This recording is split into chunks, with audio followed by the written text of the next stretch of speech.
Permisa, selamat datang di Menolak Forget bersama saya Adin Zaran Rahman.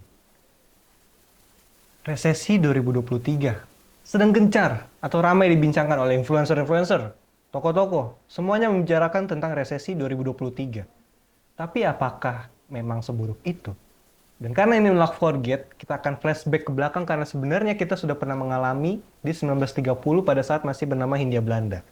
Dan untuk itu, Menolak Forget akan menghadirkan pakar-pakar dan bertanya langsung apa dan bagaimana sebenarnya dari kejadian pada saat itu. Tapi jangan kemana-mana karena kita akan kembali lagi setelah yang satu ini, tetaplah di Menolak Forget.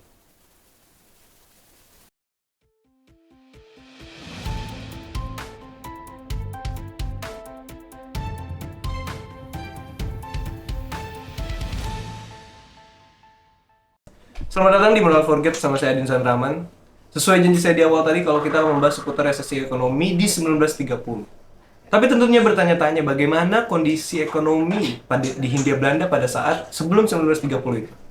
Saya sudah bertemu dua pakar ekonomi sejarah dan bertanya-tanya bagaimana ekonomi Belanda atau ekonomi di Hindia Belanda pada saat sebelum 1930. Penasaran bagaimana tentang pendapat dari dua pakar tersebut? Ini dia cuplikannya.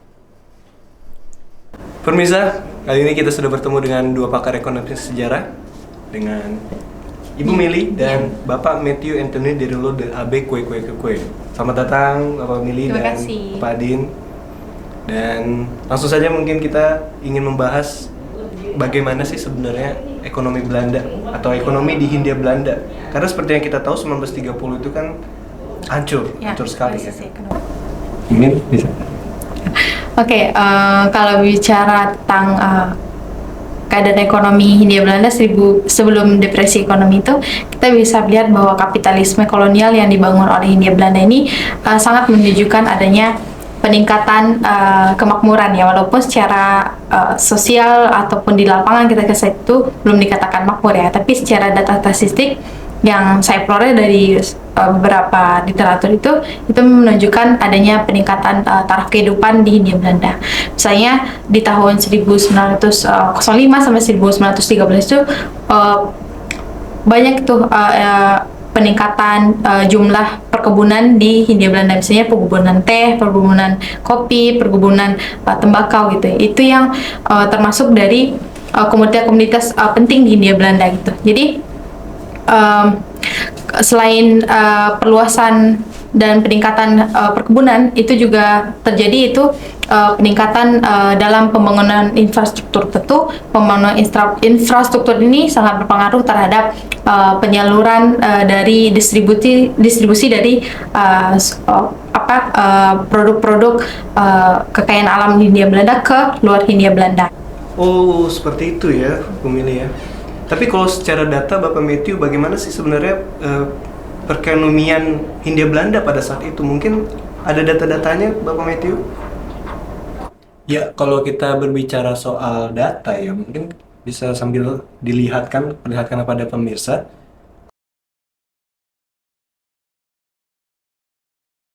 Kalau kita berkaca pada statistik yang tadi sudah ditampilkan tentang apa-apa saja yang diekspor oleh Belanda, ini menunjukkan bahwa sebagian besar ekspor itu diisi oleh produk pertanian dan mineral, ya kan? Dan secara praktis itu bisa disimpulkan kalau kemakmuran Hindia Belanda itu bergantung pada kondisi umum pasar dunia gitu, ya kan? Karena begitu mereka pasar dunia itu mundur atau turun atau ambruk, maka mereka juga ikutan mereka ikutan terdampak juga. Nah, berkaitan dengan hal tersebut, kebutuhan akan perluasan kehidupan ekonomi ini juga makin banyak gitu. Kita ambil contoh kelapa sawit. Itu adalah salah satu contoh industri yang semakin banyak. Bahkan sampai sekarang pun kelapa sawit kita tahu di Kalimantan, di Sumatera semakin besar. Nah, pada saat itu juga kebutuhannya makin besar. Tapi kembali lagi ke yang masalah tadi tentang kondisi umum di pasar dunia. Begitu pasar dunia turun, maka perekonomian di Hindia Belanda pun juga ikut turun. Begitu. Nah, faktor yang paling penting dan ini membantu sekali ini juga adalah pengolahan tanaman. Jadi selama krisis berlangsung, ini pengolahan tanaman juga diorientasikan penuh kepada ekspor, tidak lagi kepada perdagangan di dalam negeri lah istilahnya lah ya. Nah, akhirnya apa namanya? Dampak langsung yang dirasakan adalah peningkatan kemakmuran, peningkatan daya beli, terus juga apa namanya? Kerja upah yang mungkin jauh lebih layak atau sedikit lebih layak, dan juga banyaknya investasi-investasi di bidang pertanian dan pengolahan tanaman gitu. Nah, tapi ada dampaknya juga di rakyat pribuminya, karena seperti yang kita tahu mereka tidak bisa menguasai banyak, tidak seperti Belanda. Jadi walaupun banyak misalnya pribumi yang menguasai, tapi ujung-ujungnya dibeli oleh Belanda, seperti itu. Jadi kalau kita berdasarkan tadi yang sudah dijelaskan oleh Ibu Mili dan saya, memang kondisi Belanda ini awalnya justru sangat-sangat bagus ya. Ya seperti yang kita tahu lah, bagaimana sih VOC dulu berjayanya. Iya, benar. Mereka berjaya walaupun akhirnya hancur oleh diri mereka sendiri, tapi kita tahu kalau VOC ini menguasai sekali sektor perdagangan ya. Dan akhirnya memang kalau di sisi VOC ini hancur karena ulah mereka sendiri, tapi kalau perekonomian Hindia Belanda secara utuh itu memang hancur memang karena terdampak dari depresi ekonomi itu tadi. Gitu. Oke, mungkin cukup, dan terima kasih banyak kepada Iya, Ibu Mili dan sama-sama. Bapak Matthew pada hari ini, dan terima kasih sudah bergabung bersama kami di Menolak Forget. Pemirsa jangan kemana-mana, tetaplah di Menolak Forget.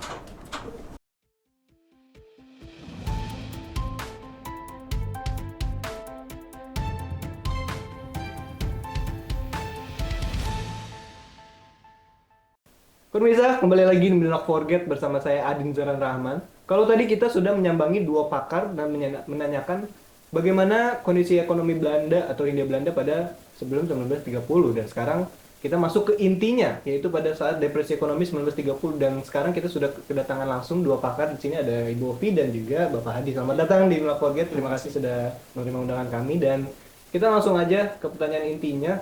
1930 itu kan depresi ekonomi. Sebenarnya apa yang terjadi sih pada saat itu? Depresi ekonomi ini dimulai pada di Amerika Serikat akibatnya penurunan harga pasar yaitu di Wall Street atau di New York Amerika Serikat. Akibatnya harga pasar itu menjadi tinggi dan sepi peminat, akhirnya overproduksi, dan ketika perdagangan di Amerika Serikat itu krisis atau bisa dibilang kisruh gitu. Iya. Berdampak buruk juga pada perdagangan internasional. Banyak negara-negara produsen tentunya berusaha untuk keluar dari depresi ekonomi ini sendiri. Tapi kesulitan karena akhirnya banyak-banyak pabrik yang tutup, dan Bank of England ini berusaha melakukan kebijakan untuk melepaskan mata uang emas pada saat itu yang digunakan menjadi mata uang pound sterling. Banyak akhirnya negara-negara yang mengikuti kebijakan dari Bank of England ini, seperti negara Jepang, negara Australia, negara India, dan negara-negara jajahan Inggris gitu. Seperti itu, Mas Adin. Terus Anda apa penanganannya pada saat itu? Bagaimana penanganan? Penanganannya melalui kebijakan Bank of England ini sendiri, karena ketika kebijakan ini banyak akhirnya sedikit demi sedikit stabil ekonomi ekonomi dunia. Namun ada juga negara-negara yang tidak mengikuti kebijakan Bank of England itu sendiri sih. Jadi bisa ditanyakan kepada Mas Hadi. Iya, menurut riset yang sudah dilakukan oleh tim kami juga Belanda itu tidak melakukan atau tidak mengikuti kebijakannya. Kenapa alasannya? Iya. Jadi Belanda itu tidak mengikuti mengikuti negara-negara lain dengan merubah mata uangnya, standar mata uangnya, itu dikarenakan Belanda itu yakin gitu. Yakin bahwa mata uang berstandar emas itu pasti akan stabil gitu. Iya. Seperti itu. Jadi mereka menganggap aman-aman saja Ya, gitu ya. tapi ternyata mereka tidak melihat efeknya. Iya. Karena negara-negara lain itu sudah menggunakan mata uang berstandar pound sterling, Belanda kesulitan untuk menjual barang-barang ekspornya di wilayah-wilayah atau negara-negara lain. Karena dia tidak menggunakan pound sterling. Iya, itulah yang menyebabkan Belanda kesusahan gitu. Jadi itulah dimana depresi ekonomi itu terjadi di Hindia Belanda gitu ya. Ya. Diperparah lagi di Hindia Belanda saat itu devisa negaranya itu dari ekspornya. Oh, Jadi, otomatis kolaps. kolaps, Iya, seperti iya, itu. iya, iya. Mungkin setelah ini kita akan membahas soal dampak yang terjadi dari depresi ekonomi 1930, tapi setelah yang satu ini, tapi sebelumnya terima kasih dulu pada Ibu Ovi dan Bapak Hadi, terima kasih sudah hadir di Menal Forget. Pemirsa jangan kemana-mana, tetap di Menal Forget.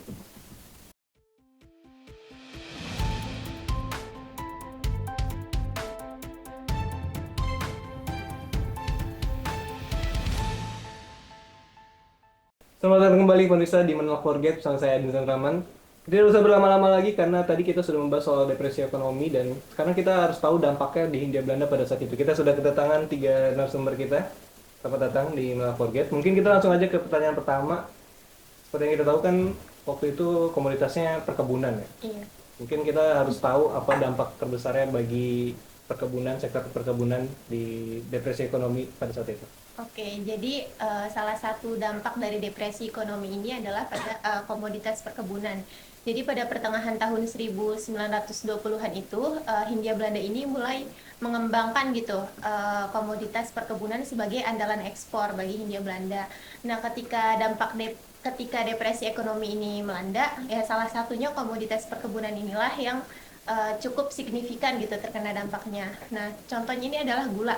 Gula yang pada saat tahun 1900-an ini menjadi komoditas paling menguntungkan bagi pemerintah kolonial, ini mengalami penurunan atau kemerosotan dalam harga dan juga jumlah ekspor gitu dari Hindia Belanda keluar.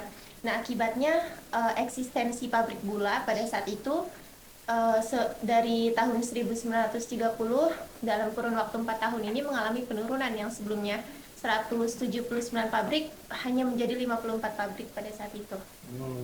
Berarti cukup berdampak berat ya untuk sektor perkebunan itu dia Iya, maksud betul. saya. Agak belibet memang kayaknya. Iya. Dan sebenarnya pasti kan ada bidang lain ya selain perkebunan, komoditas perkebunan. Seperti yang kita tahu pasti berdampak pada masyarakatnya. Sebenarnya apa sih sebenarnya kebijakan Hindia Belanda pada saat itu? Nah, kebijakan Hindia Belanda untuk melawan depresi ekonomi ini ada banyak. Nah, salah satunya adalah PHK, ada juga pengurangan gaji, juga ada penaikan pada pajak dan bea cukai. Cukup besar berarti Iya. itu ya. Dan bahkan pemutusan hubungan kerja juga banyak ya. Iya. Cukup banyak berarti ya. Dan apa yang dilakukan Belanda pada saat itu mungkin Ibu Karen selain itu?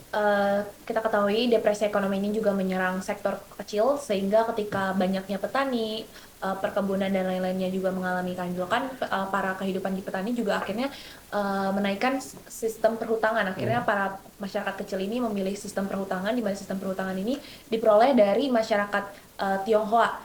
Nah, pada saat itu juga selain sistem perhutangan yang naik, yang meningkat jumlah peminjamannya, untuk perusahaan-perusahaan bersektor besar ini harus mengalami kebangkrutan.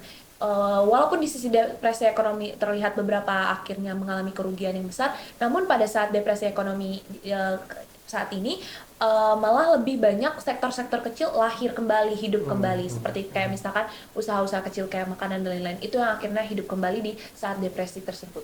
Oh, berarti banyak yang terbantu. Maksudnya Hindia Belanda itu Iya, tuh- jadi ada sisi mungkin negatif dan positif. Iya. Baik, terima kasih pada Ibu Mutia, Bapak Rinovan, dan Ibu Karen. Kita tidak bisa lama lagi. Jangan kemana-mana, tetap di Menal Forget karena habis ini akan ada pembahasan menarik.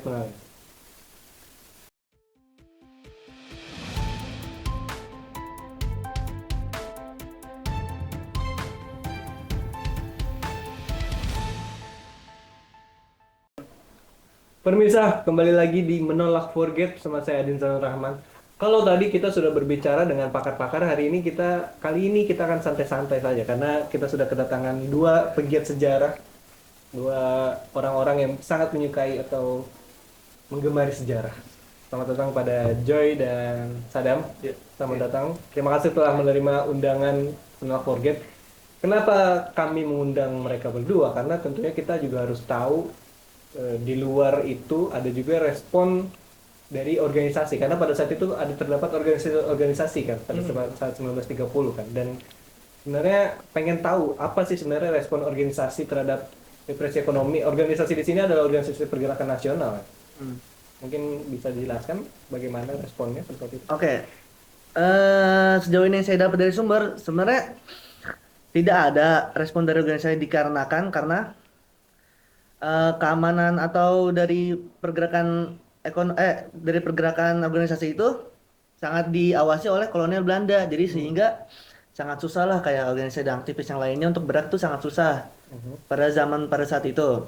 Tapi pada saat itu organisasi-organisasi lainnya tuh kayak yang lainnya tuh membuat kayak koperasi, terus eh, kaum terpelajar sama kaum etnis Tionghoa sebagai sistem koperasi. Nah, jadi kayak kaum terpelajar ini kayak membukalah usaha kayak tenun, koperasi, sama kayak bank-bank gitulah. Tapi karena dengan modal yang minim, dia susah, dia cuman hanya bisa membuka koperasi. Tapi dibuka koperasi inilah semakin tipis naik-naik itu semakin apa ekonomi itu bisa lah distabilkan gitu. Nah, dengan organisasi yang etnis orang Tionghoa ini juga sama, dia bertujuan untuk mensejahterakan rakyat Tionghoa. Makanya itulah dibuatlah organisasi yang dibuat oleh buruh. Nah, tujuan juga ya itu sama, tidak ada yang lain dengan kesejahteraan doang gitu. Oke. Berarti intinya mereka mencoba untuk bertahan ya Iya. dengan apa yang ada ya. Dan sebenarnya kalau dari sisi sosial kan pasti juga ada ya. Betul ada. Apa yang terjadi pada saat itu? Nah kan dari depresi ekonomi ini kan pasti ada gejolak sosial. Iya, iya. Ketika itu semisal kayak kelangkaan yang terjadi, semisal beras itu tidak ada, atau bahkan kayak bahan yang harusnya diekspor ke luar negeri oleh Belanda itu sendiri itu pun tidak ada karena memang harga jualnya itu lagi anjlok gitu, jadi tidak ada untung gitu. Nah, melihat hal ini dari respon organisasi-organisasi yang ada di Indonesia, terutama organisasi pergerakan, itu lebih mengarah ke kesejahteraan rakyat yang tadi Saudara Joy bilang. Kayak misalkan adakan koperasi-koperasi, lalu di Syarikat Islam itu mengadakan penggalangan dana atau pengadaan beras sehingga rakyat itu mampu gitu. Oh. Dan tentu kan pasti juga mereka itu kan ada yang organisasi-organisasi politik. Dan apa yang mereka lakukan? Apakah mereka melakukan aksi-aksi pada saat itu? Nah, momentum depresi ekonomi ini menjadikan suatu tadi jadi suatu momentum gitu. Kenapa? Karena dari aksi-aksi politik ini sangat nyata gitu dari pergerakan politiknya. Semisal tadi yang saya sebutkan kayak pengadaan beras itu mungkin memang secara sosial berlaku, tapi secara politik pengaruh organisasi-organisasi itu makin kuat gitu. Sehingga simpati dari rakyat atau dari masyarakat sekitar terhadap organisasi tersebut itu bisa terrealisasi atau makin bertambah. Ini contohnya kayak Syarikat Islam atau PKI atau Partai Komunis Indonesia itu juga melakukan hal-hal demikian karena untuk meraih simpatisan rakyat, tak hanya yang berhaluan kiri yang notabene Budi Utomo yang bergerak dalam kesehatan atau kedokteran itu juga mengambil kesempatan untuk mendapatkan simpati masyarakat ketika itu. Berarti ini depresi ekonomi juga berhubungan dengan pergerakan nasional. Ya, Jelas. Iya. Dan kalau kita tarik ke zaman sekarang, sebenarnya apa kaitannya dengan zaman sekarang? Nah, ini menarik nih pertanyaannya. Apa kaitannya dengan zaman sekarang? Kita lihat bagaimana masyarakat di zaman itu ketika depresi ekonomi ini kan kaum terpelajarnya jauh lebih sedikit daripada sekarang. Iya, betul. Tapi momentum itu tidak disia-siakan dengan beliau-beliau yang ada pada zamannya.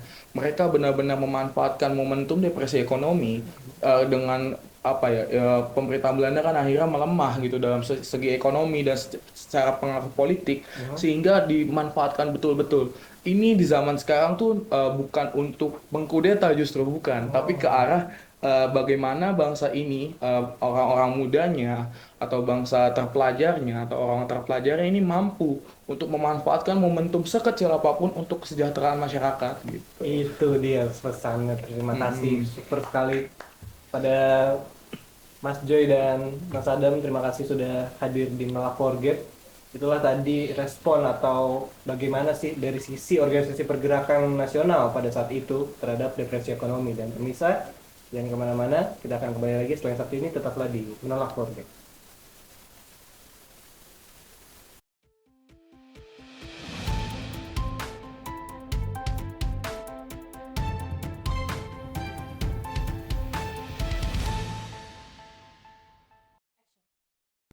Resesi tidak harus ditakuti, tapi waspada itu pasti. Kita sudah pernah mengalami. Dan kalau pendahulu kita dulu mumpuni, kenapa tidak kita bisa melampaui? Generasi muda haruslah punya target, supaya mereka tidak kaget. Saya Adin Rahman, sampai berjumpa di Monolog Forget.